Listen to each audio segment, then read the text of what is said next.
Welcome to the Card Authority podcast, where we talk all things trading cards, AFL, NBA, and more. We cover it all.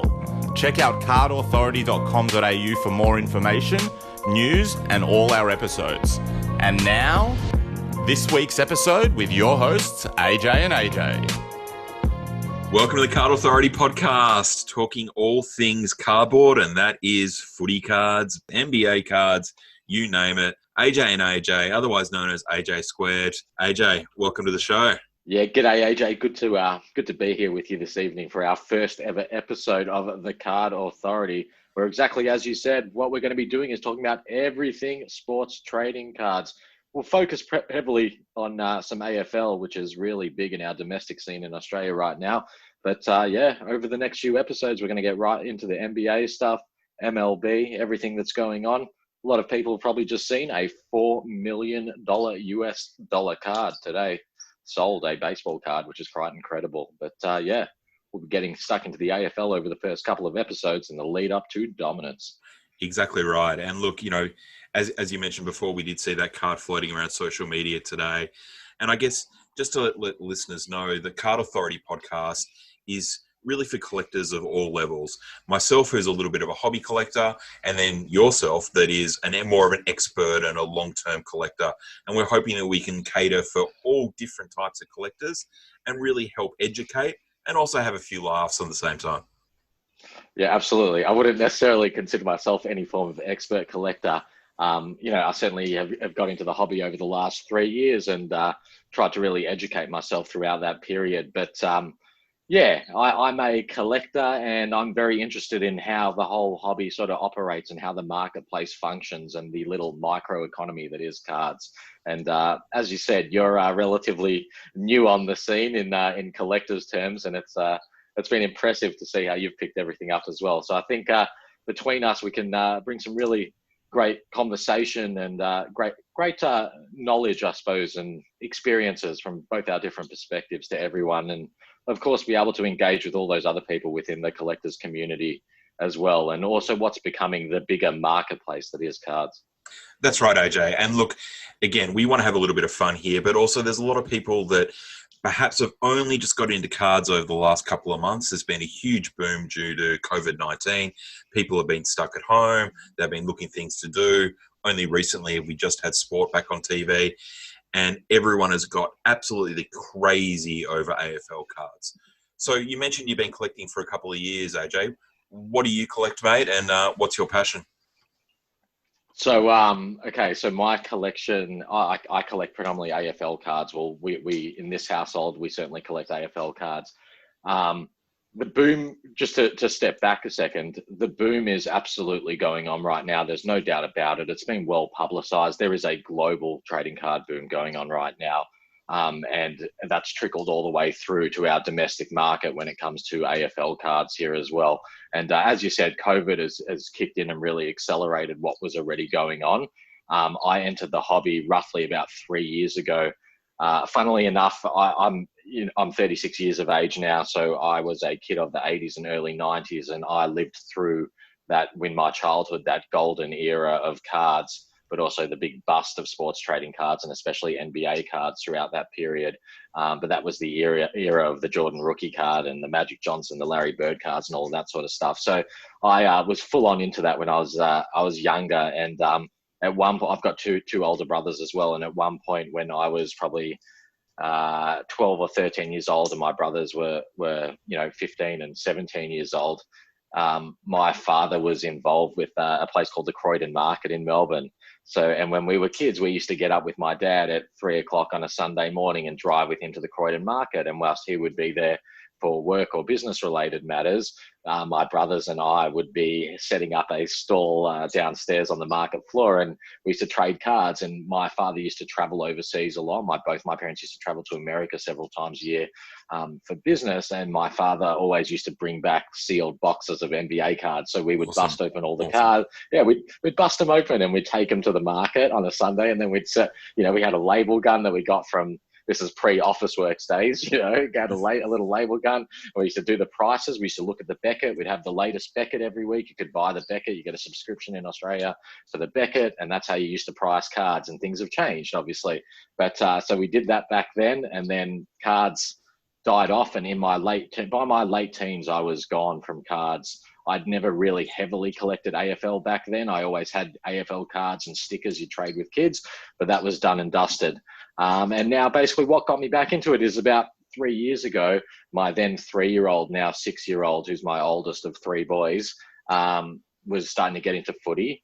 And I like the idea of getting some packets of footy cards one day. So we got some packets of cards, and his friends were getting packets of cards, and then the kids were getting into cards, but it was very much the Team Coach product.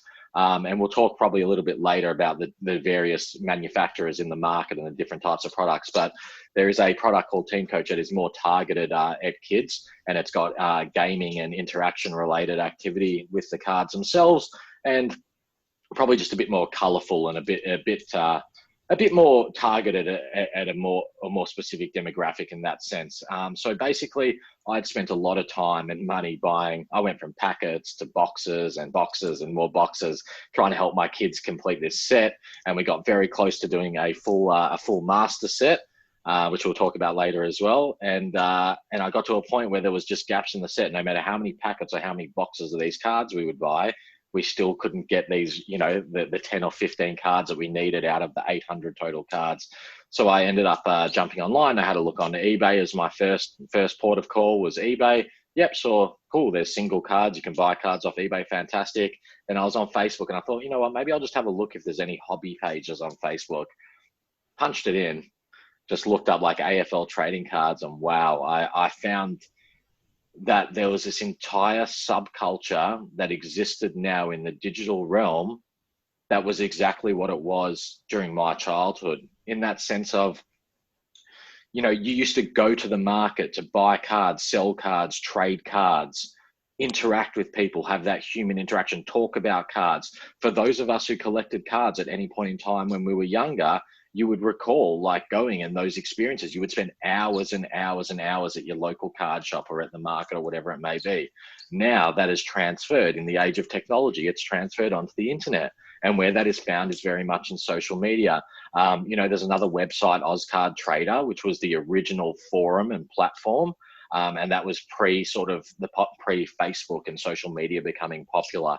But as that transition started to take place from standard website-based and traditional outlets or forums, we'll call them, social media started to get a stranglehold, and that's where people started to communicate. So on Facebook, I started finding all these both public and private groups to buy, sell, and trade cards. And you interact with people basically using, you talk to people online in a public space, and then you interact via PayPal transactions for the most part.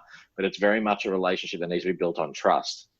Absolutely. And look, it's funny you talk about that. And I guess in, my early days, I was very similar. I sort of got involved in the very early 90s, and we would head down on the tram after going to school, and there was a store in Hawthorne called Heaven. And every day you would rock up there at 3:30, you'd dump your school bags outside because you weren't allowed to take bags inside. We'd all rush to get the new Beckett. They were all trash cards that we had. There was nothing really, awesome. But you'd sit there and swap and play and, come home with a whole heap of cards. And sort of similar to you get a little bit older and you start getting distracted with girls and doing all sorts of other things, and, cards fall out of their way. But again, this re-energizing of the community for not only in Australia but worldwide, it just seems to have hooked in so many people. And funny enough, you mentioned about your 3-year-old. I've got a 3-year-old at home as well. And very early on to this, second part of this journey for me, same thing. I was sorting out some cards on the desk, and he wanted to come in and play and touch with them. And I'm like, all right, I'll go and buy a couple of packets of Team Coach and a few other footy styles from Select. And, he loves it. He walks around, Dusty and Jack Rewald and all these sorts of things. And it's a really fun experience to do with your kids. He certainly doesn't get to touch the inserts. They're for daddy. But, all the other cards, we've got cards and packets and sleeves all over the place. So it's Yeah, it's a really and fun that's what it journey. becomes. Yeah, it becomes all consuming, doesn't it? It becomes very consuming, and that's the thing. Like, I jumped in to find some team coach cards, and I certainly found those few cards that I needed that were only $1 a pop, sort of cards or whatever. And then the next thing you know, a whole new world opened to me. I did a transaction with a guy, and this was one of my first or second things that I was buying. I was buying team coach cards, and I said, "Oh, where are you based?" It says you're in Melbourne, and he said where he was. I said, "Oh, I'll just drive out. Can I just drive to you? I'll come with my son, and I'll come pick up the cards.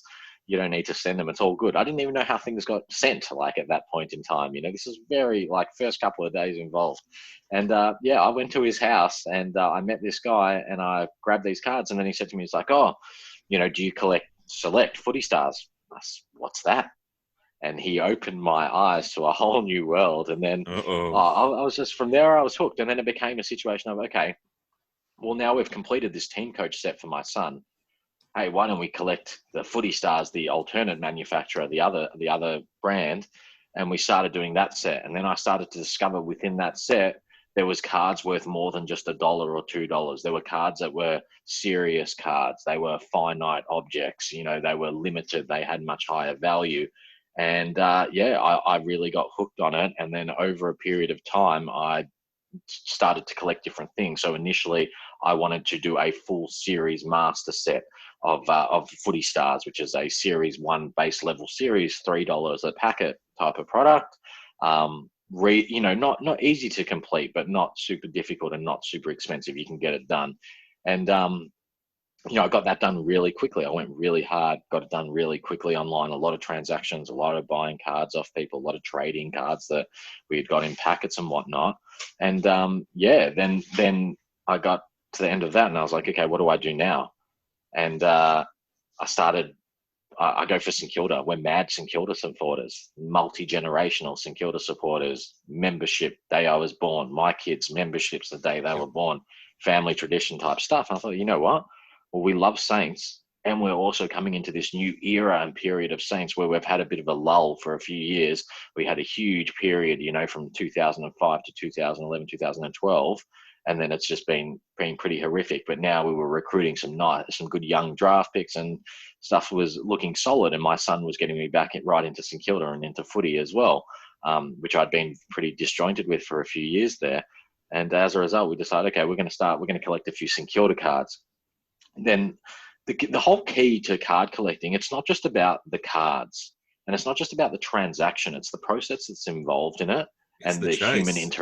it's yeah, the chase, but also the human interaction and the social aspect to it as well. The fact that you have something in common with someone else, and you're still somewhat that you're part of a group that's still like a minority, and as a result of that, the people involved in it are generally very passionate about it and very giving in terms of their knowledge, and they've got that wealth of knowledge and that wealth of experience as well. So to me, it's like I've made so many friends within the card community that's all based online as an online interaction. Like I've met several people in a physical sense, but for the most part, there's this incredible community of people who know each other extraordinarily well, but they're from all different parts of the country.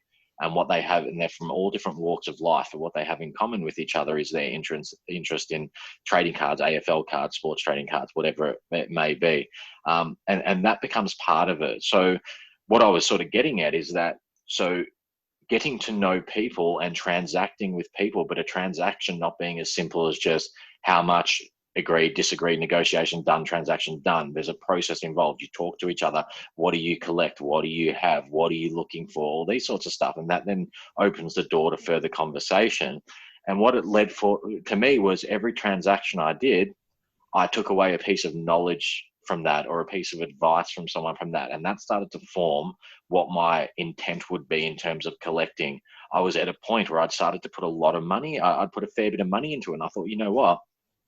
If I'm putting money into this, I should at least work towards something here and do it with some sort of ambition behind me as well.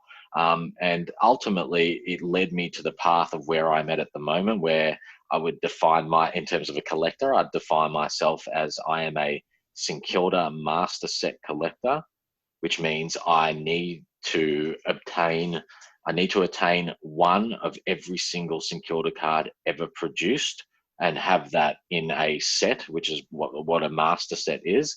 And then on top of being a St Kilda master set collector, I also do what some would call bulk collecting or hoarding or multiples of a variety of different types of cards and players. I think you're playing that down, AJ, a little bit. Yeah, look, look. There's controversial. There's mixed, not controversial. There's mixed views. There's mixed views about people doing multiples of cards, but from my perspective, like trading cards are trading cards. Everyone has equal opportunity to get a card. It's I don't like the idea of looking down upon someone because they have more than one of something.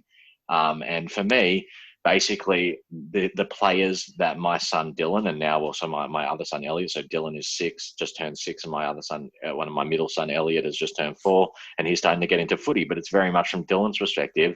The players that Dylan loves are the players that we now PC. And what PC means, if you ever hear or see someone use the term PC, it's personal collect or personal collection. So it's what you do for your, a lot of people collect in different ways, but they also then have their personal collection. So people may have something where they're collecting something, but eventually it gets turned over and it gets sold. Their personal collection is something that they have intent in holding on to, probably from a long-term perspective. And as a result, those cards won't get turned over as quickly or really ever, or whatever it may be. So I decided actively to start PCing the cards that my kids love, and the players that my kids love, and the ones that I do as well. So for me, for instance, with St Kilda, we PC, Dylan's favorite player is Jack Steele. So he's like the top of our PC. So on that basis, I look for cards from Jack Steele and I do multiples of them. And whether that's a $3 insert card or that's a $100 signature card or whatever it may be, we try and do multiples, and I try and get really specific numbers, low numbers and jumper numbers, his jersey numbers and 0-1s and things like that as well. Max King is another one that's widely known that I PC Max King. Jack Billings is another one. A recent one that I've started PCing in the last 12 months is Hunter Clark from St Kilda as well. So, yeah, that's basically me and my collecting. So at the moment, master setting plus do multiples of certain cards, and I target very specific numbers. Yeah. So what about you? And give us a bit of an insight about yourself. Well, look, I guess I'm a little bit different. I'm certainly not quite as obsessive, but then again, some would say maybe I am. I guess, look, I'm a Richmond supporter, and as you will be very aware, being a Richmond supporter and being a St Kilda supporter, it's a whole different level of collecting, basically on a financial level and also a supporter-based level. There are tons of people out there that collect Richmond cards, and as my PC is Dustin Martin, which again is another fairly popular player and in high demand. So two comparable cards of a Jack Steele versus a Dustin Martin, well, you're probably buying 3 Jack Steele cards for every 1 Dustin Martin card that is completely... Jack Steele's getting expensive though now. he ain't no Dusty though. So he's no Dusty yet. No. So, and look, it's fun. And as you sort of said, I sort of got back into it, and I realized very early on that, well, actually, to be fair, it took me probably a couple of months to realize what I wanted to collect. I was going in a lot of breaks and buying a lot of boxes and cases, and we'll talk about all those different things later. But I was just accumulating cards. And you find after you accumulate a lot of cards for a little while, over just a short period, you get a lot of stuff that you love, you like, and is just junk or trash. And just because it's junk or trash to me doesn't mean that it might not be someone else's PC, or it might be something that they're trying to chase for a set. So I've certainly found, as I worked out that I wanted to collect Richmond and I wanted to collect Dusty Martin, and I've got a little bit of a passion for a certain type of card, a showstopper card of the Select series. Once I realized that I wanted to chase those sorts of cards, I realized how much it was going to cost me, but 2, that I needed to go and move on a lot of those other cards that I had to not only build the relationships like you discussed, but also I was able to help people who then in turn helped me get some of the cards I needed. From the exact same process that you said, you would get to know somebody, you would find out what they'd like, and you'd be like, oh, hang on a sec, I've got one of those for you, or I've got that set for you. And then, in return, they're like, well, what can I help you with? And you'd be like, well, got any dusties? And 9 times out of 10, they laugh at you. But occasionally you come across someone that goes, well, yeah, I do actually have 2 of a certain card. Do you want to give me one of your kids for it? And I would say, well, it would be close to that. And then you'd work out a price and, I would get another dusty card in my collection. Yeah. So the chase and working out what you actually want to collect is all part of the process of rediscovering your passion for this industry. But it's exciting. It's fun. And, as you mentioned, there's a couple of different types of cards, such as Team Coach and Select, that are out there at the moment. And we're on the eve of another Select release in a couple of weeks, which we'll certainly talk about in future episodes. But it's really exciting thinking about how you're either going to expand your PC that you have, or maybe chase some different things, or look to get some other sets, or perhaps it's a golden opportunity to fill some holes that you haven't been able to fill because cards suddenly come back on the market as these new series come out. Yeah. So I just wanted to touch really quickly on a few things that you just said, because I actually think it's really important for the listeners, because they're going to be able to get a grasp and an understanding of some of the things that we look at, I suppose, when we're collecting, but also some of the things to keep in mind. The first one was the fact that Richmond Tigers cards are significantly higher in value and cost. Now, at the end of the day, a value of an object such as a trading card or any form of collectible or any form of object that is transacted or traded, it's all based on supply and demand. There's people that are, people want to sell for a certain amount and people are prepared to pay a certain amount, and either party's got to budge. And if no party budges, then it pressures it either up or down. That's what's going to happen. Now, it's everyone that collects trading cards knows there are tiers within AFL in terms of the value of cards. Or the broad spectrum benchmark value of cards. People know that Tigers cards and Collingwood cards are more expensive than everything else. Then generally there's another tier that's slightly below that, which is sort of Hawthorn, Essendon, Carlton sort of fits into. Now, the tier below Richmond and Collingwood seems to be shifting at the moment, and over a period of time, it's cyclical and it constantly moves around. But a lot of people can't seem to understand why Tigers and Collingwood are actually more expensive than everything else. And quite simply, what it actually comes down to is these are trading cards for sports teams. So it's a very particular type of person that's going to collect cards. It's someone who is into that sport itself, unless they are a speculator, an investor, a trader, or whatever it is. If they are a collector, they are collecting because it's a team that they are somewhat invested in some way, shape, or form. So as a result of that, you can see the correlations between the size of supporter bases of football clubs and sporting teams, the success of those teams within their sport themselves, and then the value of their cards and the amount of people that collect their cards. Collingwood and Richmond cards are more expensive, quite simply because there are more people that collect them. There's more people that collect them because they have more people, more members, and more supporters of their actual sporting clubs. When you couple that with the long-term success that those clubs have had, and then also the modern era success they have, that's what drives up the value and the demand on AFL cards at a very basic level. That is the ground level of where demand is derived.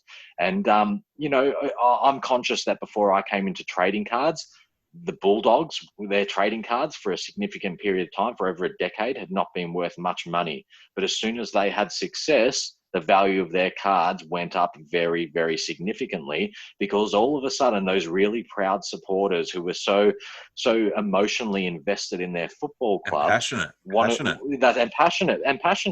wanted to celebrate in another way. And it wasn't just getting a jersey and buying a hoodie or a jumper or getting a framed jersey or a game football or a signed something.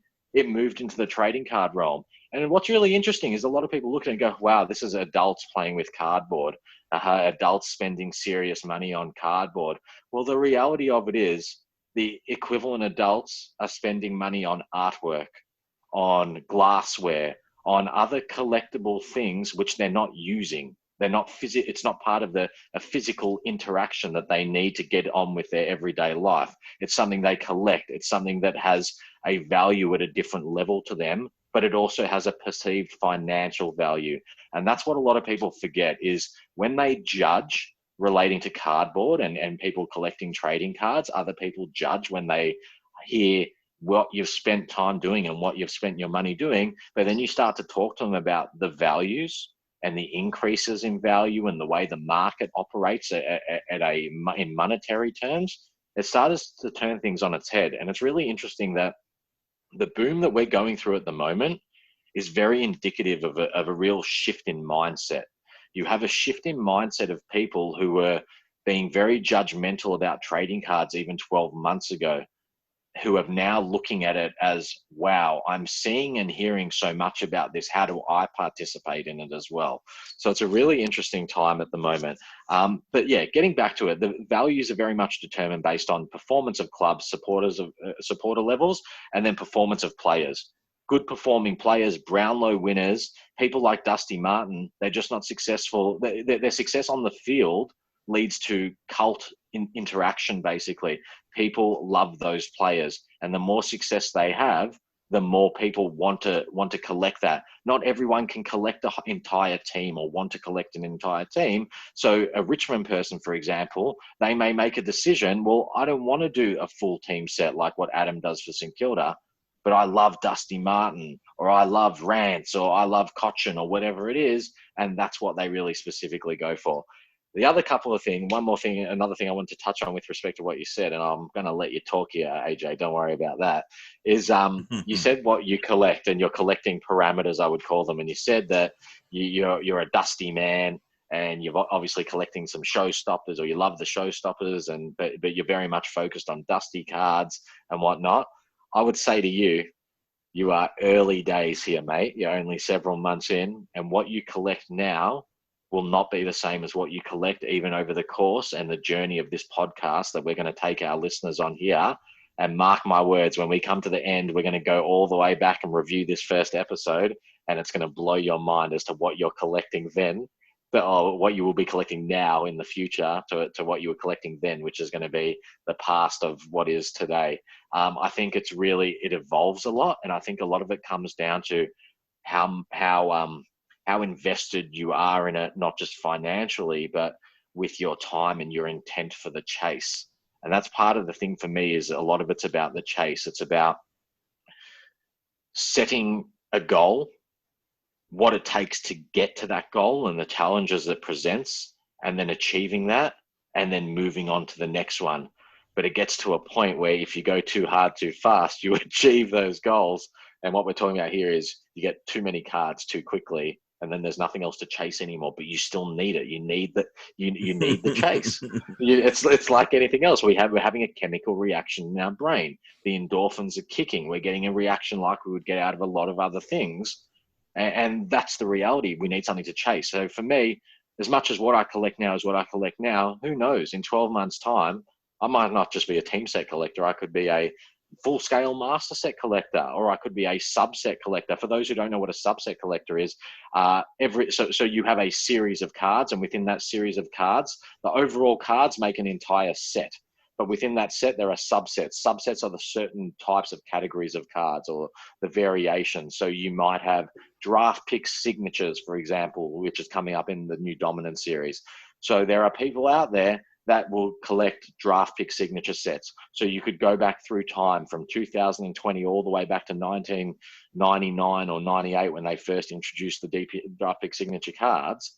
And you'll find that there are people that every year have collected just that subset of cards all the way through. So that, my friends, is a subset.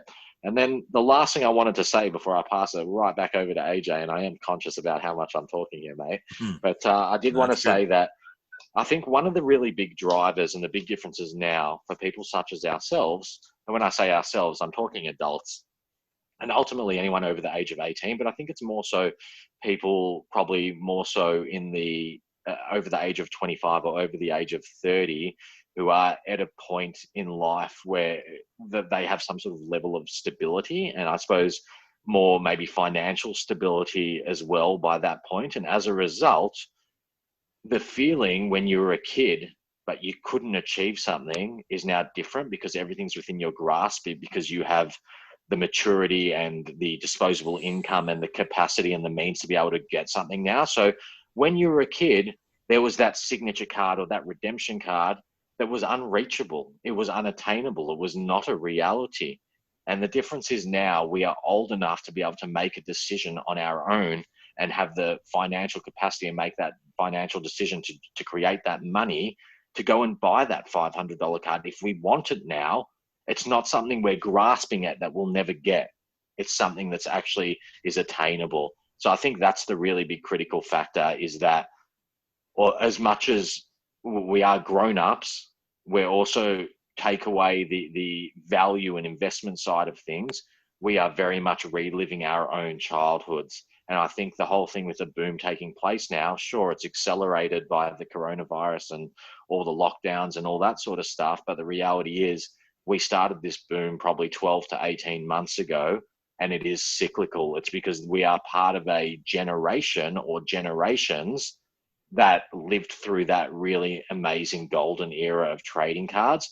And unfortunately, the circumstances of society and the global marketplace haven't existed until the last couple of years to see that really come back and boom. And as a result, it's these two, it's skipped a couple of generations. There's been a decade or two where cards were really flat, and now it's really coming back with huge steam behind it. Back over to you, my man. Well, look, absolutely. And I guess, look, you've unpacked a fair bit of what I sort of did say, and you're absolutely spot on. And talking about the collecting and how that evolves in different people, you're right. It took me a little while to find out what I wanted to collect. I then set some goals. I was, I'm fortunate enough in my position that I was able to chase some of those goals down, as you mentioned. But sometimes it's not as simple as just having the money to be able to go and buy that card you want. Sometimes those cards are not available. And, a personal story from me, and as you know this very well, I was after this Dustin Martin green parallel card. Now, there was... So can I cut you off for 1 second here? Because I think it's really important, actually, AJ. When you said the cards just aren't available, can you just explain that in a bit of detail to the listeners, that when someone's going to say, well, how can a card not be available? I see that there is hundreds of thousands of packets. There's millions of physical cards. When you say a card's it's not available, how? Is it limited? Do they, can you just maybe give us a bit of insight here as to what makes a card finite? Why, are there cards that are limited, and what represents that limitation on that quantity? So there was only 60 of these cards made. So they're numbered 1 to 60. But being Richmond and being Dustin Martin, there are lots of people that got these cards very early on when they were released, and they were either put in personal collections or they were sold quickly to other people that had personal collections, and they just weren't available on the market. And I hunted around for months trying to get this one card, which probably, is $150 to $200 card. In reality, it's maybe a little bit more these days. But I mean, if someone had come and offered one to me in the early stages for $500, I probably would have bought it because of the pain and the stress that it took me trying to find it. I had numerous conversations with you and numerous conversations with people in the industry. I had literally hundreds of people looking for this card for me, and either people had one and didn't want to tell me that they had one because they wanted to keep it themselves, or you just couldn't get one. As soon as one would pop up, it would get snapped out on eBay really quickly. They were impossible. Lucky enough, some moons aligned, and I happened to acquire one at a relatively reasonable price, and it was by pure chance. It was a guy that had some cards that he was looking to sell for his son. His son had pulled it out of a random box they bought. It just happened, a friend of mine heard that he was selling it. I got pulled into a group conversation, to be honest, I thought it was a scam for the first little while, but I tried to take as many precautions as I could. I paid my money, held my breath, and a week later it arrived in my mailbox, and it was a very, very happy and satisfying day. But yeah, these cards sometimes are just really hard to get for a lot of reasons. All the cards are in theory out in circulation.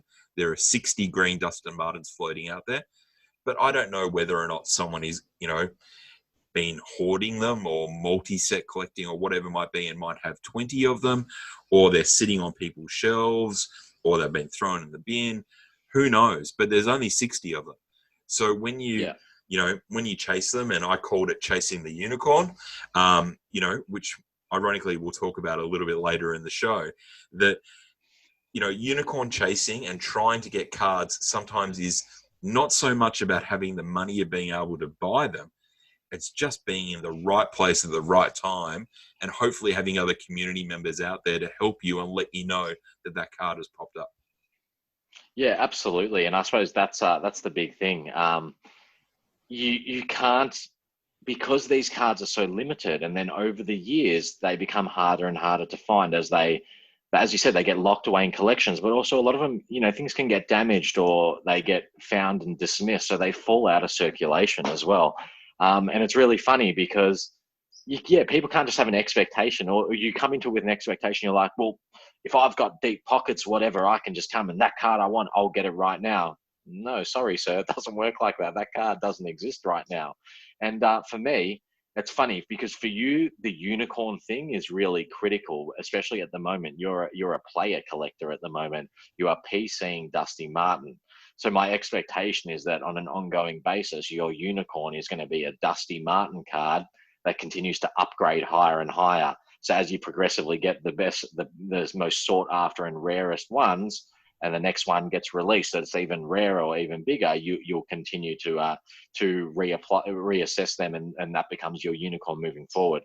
For me, I'm in an interesting situation where because I'm master setting, I have a list of a huge amount of cards. I'm going to tell you actually of how many cards, like every card that I need is in a list. It's in a spreadsheet. I've got a list of every insert and every parallel. So I can tell you, so at the moment, for St Kilda, from 1993 to 2020, this is actually till 2019, there are 748 St Kilda insert cards. Wow. And that's everything from a base level insert through to a signature, a redemption. This could be cards that there are thousands printed of, or it could be a card that there's only 10 in existence and 10 made. So there's 748 of those insert cards. I've currently got 708 of them, which is 94.65%. I only know this because I'm looking at it on the screen behind the camera at the moment. But my whole thing is that my chase is whatever I still need. So my unicorn, at the moment, what have I got? I've got exactly 40 unicorns at the moment, but some of those unicorns are literally worth $1, and I haven't found them in 18 months. I cannot find them anywhere. And some of those unicorns haven't popped up yet, or they may have popped up yet, but I don't want to pay $2,000 a unit for them, which is what they're going to cost me to get. Now, there are many cards, and this is on almost a weekly basis, that I've been searching for 12 months or 18 months, that literally have not turned up on the market, whether it be on Facebook or on eBay or Gumtree or any other, on Ozcard Trader or on any other form of marketplace. But then bang, out of the blue, they just turn up, and you have to take those opportunities as well. Now, you and I, based on our conversations, and we know each other pretty well, we differ in the sense that I'm probably more patient with my card collecting. Not and I think that's, that's right. And I think that's probably come with a little bit of time and experience as well. When I started, I was much more gung-ho in the respect that I just had to have the card, so I would pay what was required, albeit it was a lot cheaper because it was St Kilda and we were right in the fucking pits. Sorry about the language, but it's a podcast, who cares? We were right in the pits in terms of St Kilda's being at an all-time low sort of 2 to 3 years ago when I first got into it. So I was fortunate in that case that people were just fucking giving away St Kilda cards basically when I came into it. And what's happened is, some of these older cards and these older signature cards are just so hard to find, but then they pop up on the marketplace. and you've got to take your opportunity. But there are ones, there's a particular card at the moment that is one of the top cards I need in my set, and it's definitely would be one of the best and most valuable cards in the set. However, there's only been one available in the whole time I'm collecting, and it's been $1,799. And as the buyer, I don't feel that the card is currently worth that much money. And I'm confident in my position that it's not worth that much money, that I don't believe other people would buy the card either. So as a result, I've been in like an 18-month stalemate, basically, whereby I'm waiting for another one to pop up at a lower price, or I need that seller to bring down what his price is in order for us to execute a deal. So my position has always been, I'll continue to wait, and I'll keep waiting and wait it out and hope that it pops up on the market at a price that I'm prepared to pay. And that I think is fair and reasonable. Now, in some instances, you lose out, the card gets sold, you then can't get it, and you can see that that is the new benchmark value. If someone else paid the $17.99, then it's going to encourage other people moving forward to pay $17.99. So if one comes up again for $17.99, I probably need to get it so I don't have the gap in my set. With all that said, there's cards I've held out for 18 months where I've seen one of them that was only $7.99 on eBay, and I ended up finding, after 18 months waiting, 2 in a week turned up at $300 each. So I ended up with 2 for the 2, and it cost me less than what one, simply because I waited. But there are horror stories. If you miss something, you may never come up again. You may be waiting 10 years. That's what I've been told. So, yeah, it can go both ways there. Yeah, and it's the fine line. It all depends on why and what your motives are for collecting. If you're collecting with just pure passion and you don't care about the money and it's just a hobby and you want to get it, sweet. Go and spend what you can. When you see it, grab it. I guess I'm probably turning a little bit the other direction, where I'm trying to listen to you a little bit more and be a little bit more patient. And I have been a little bit more patient on some recent adventures that I'm trying to chase things. But it's hard. It's hard when, you've wanted something for a lengthy period of time. You feel like you've searched heaven and earth for it, and then it appears. I mean, sometimes, and again, I was lucky with the current unicorn, or, that I've now caught, that I was able to get it and it wasn't too painful. So I guess that's something that everyone needs to work through in their own process. Also, if you're identifying value, as you spoke, if you're looking to collect things to potentially sell down the track or invest, and you think it's a worthwhile investment to pay a little bit over for it now to have it, knowing full well that you're going to be able to get a bigger return for it later, well, that's a different story. And I think the example you said at the top of the show about the guy in America who paid $400,000 for a card, people said he was an idiot. Why would you spend that much on a card? And at the time he said, this card will break all records down the track when I sell it.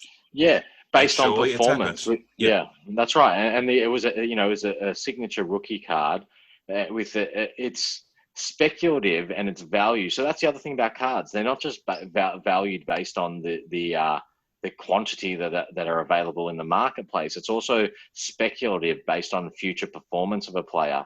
You look at it in NBA at the moment, Zion Williamson, we're talking about a rookie crop, and a rookie class has come through in the 1920 year that they're saying is generational, and it's going to produce some once in a generation superstars.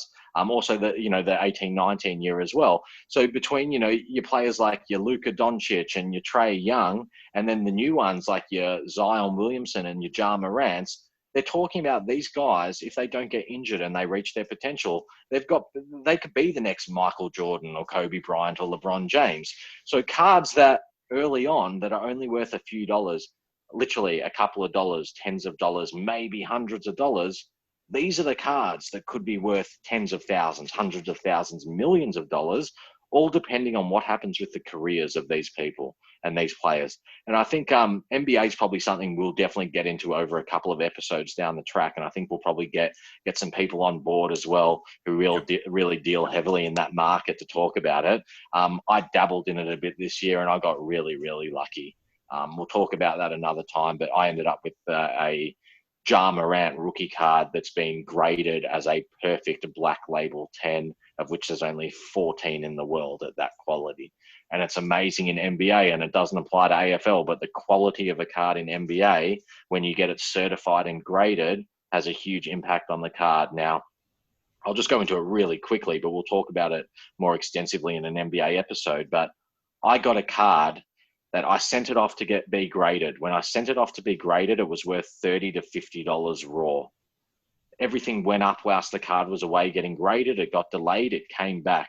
When it came back, it should have been, by the time it came back, raw, it was worth 150 to 200. So it had sort of doubled or tripled in raw form. If it graded really well, like a 9.5, then it would have been worth like $300 to $400 or $300 to $500. If it graded as a 10, it would have been worth like $800 or $900, I believe. But because it graded this perfect score, it went from literally being a $150 or $200 card to being worth thousands and thousands of dollars. But when I sent it off, it was only worth $30. So it's quite an amazing thing, and we'll talk about it in depth in another episode. But it's quite amazing that the financial side of cards is really significant, and the part of that does apply to AFL and specific to the market that we're more invested in and more interested in is the fact that these cards do have value to them, and they have transaction-based value, and they fluctuate based on a variety of different factors. And there isn't just people who are there to collect cards. People make a living out of trading cards in all different ways now. So people have a consideration that they buy cards to resell cards and make a profit, but not every card's going to be profitable. So people will do it in different ways. You might have an investor that comes along and just wants to plonk a large sum of money into a very small amount of one or more cards. But then you have someone else that wants to buy a variety of different speculative stuff over a very specific period of time with the intent of turning it over at a certain trigger point and a certain date. And they know that a percentage of those players will succeed and the cards will go up by X amount, but a bunch won't as well, and they're going to fall by the wayside and they'll be worth nothing. And ultimately, trading cards, and with the boom that's going on at the moment, and it's well in there with AFL as well, it's changing and it's evolving, and it's no longer just a collector's game. It's an investor's game. It's a speculator's game. There is all sorts of people with all varying different backgrounds and amounts of money and capital that they're putting into this market, and it's changing things at the moment, and it changes things for the better and for the worse. But to me, I actually look at the big external or the broad interest, we'll call it, in sports trading cards at the moment. Although it may push up the price or make things a bit more difficult for traditional collectors in terms of where things have been for the last 2 decades, what it's actually doing is really cleaning up the marketplace as well. And it's taking it from just being a hobby with what you would almost call maybe a somewhat of a cowboy culture to something where there are people who have a lot invested in it. What do you think? Well, I think, look, we could probably do a whole episode talking about the commercial side of cards.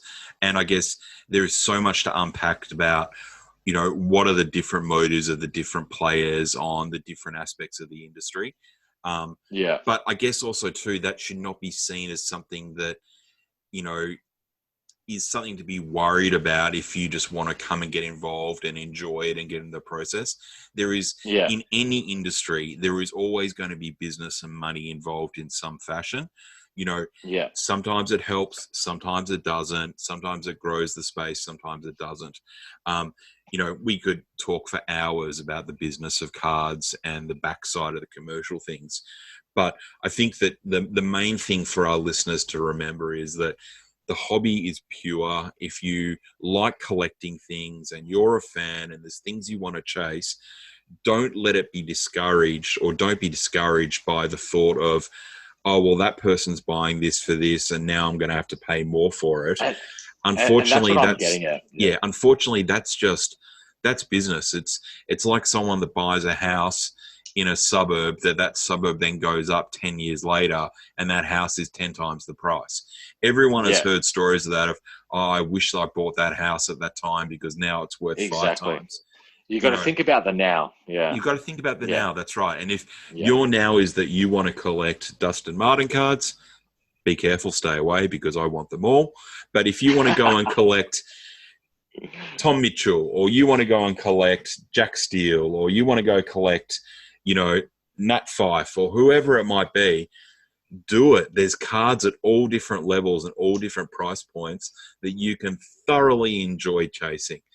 And that, I think, is the beauty of cards as well. Like, sorry to cut you off there, but like you're talking about with Dustin Martin, now you're going for big, small, and everything in between. But the reality is, if you're a 15-year-old kid, or you're a 50-year-old, or whatever you may be, you can choose what you want to target. If you want Dustin Martin cards, or you want Richmond Tigers cards, but you don't want to spend an arm and a leg, there's plenty of great things that you can get that are suitable for your collections, or things you can chase. And that's a great thing about cards. It's not just one thing to go for that is at one really high price point. There's things across the spectrum, and it's very much that horses for courses situation. Yeah, there's dollar cards or $2 cards, and then there's $1,000 cards. Yes, everyone wants a bigger boat or a bigger car, but you need to learn how to drive first. And I wouldn't suggest anyone coming into the hobby to suddenly go out and try to buy $2,000 Dustin Martin one-of-a-kind signature cards, or whatever it might be, because you're going to find that chase very expensive, and also very frustrating. Come in and find some passion for it. Find something that you enjoy. And for me, even though I'm a crazy Richmond supporter, it took me a little while to work out that I wanted to actually collect Richmond cards and wanted to collect Dustin Martin cards.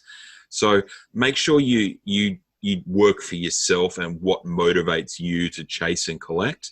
Again, it's like getting artwork or buying bottles of wine. You've got to find the wine that you like, which is then why you're going to go collect it. You're not going to fill your cellar full of wine that tastes like shit that you're never going to want to drink. You want to collect things that you're going to be able to enjoy over time. And if it turns into something that you can make some money off, or a more extended hobby, well, that's a fantastic bonus. Yeah, absolutely. Absolutely. And I think, look, over the course of this series of podcasts, we're going to really be able to delve into a lot of amazing topics and dedicate a lot of time to a lot of these different areas and different things as well. But as you said, I think the main thing is for people who are starting to tune in, and those who are just sort of joining the hobby, or interested in starting to get into the hobby, and also those who have been around for a long time, to remember there's something there for everyone. And everyone looks at it differently, and there is a place in this hobby for and this market and this sector and this industry, whatever we want to call it. There's a place for everyone, and I think we really just need to embrace that and look at the fantastic place where it is at the moment, and the climate that of where sports trading cards are now, because the use of technology and machinery and equipment and design and everything that's going on now, we are seeing some of the most incredible things created. And again, what you were just saying about the value of cards, and someone can go out and spend $1 or they can spend $2,000. For those who are new to it and are not familiar, when it comes to AFL cards, and AFL cards are very much a domestic market product just within Australia. Yeah, they get around the world to a few different places, but this is where the primary stuff takes place. With AFL cards, if you want to come in and collect AFL cards, you can spend anywhere from 10 cents a card to $10,000. And $10,000, as far as I'm aware, that's the max price achieved for a card. And that was last year, actually. That was only about 9 months ago, about 8 months ago. That was a quad coach signature card, and a 0-1 of only 25 made, that had 4 signatures. And it wasn't just a card, it was a fold out card that became a booklet. And that's it. That's the marketplace. And people shouldn't be scared off. I know when it comes to NBA, sometimes, and other sports, we throw around the figures of, LeBron James rookie card sold a month ago for 1.8 million US, and the baseball card sold a few hours ago for $4 million US.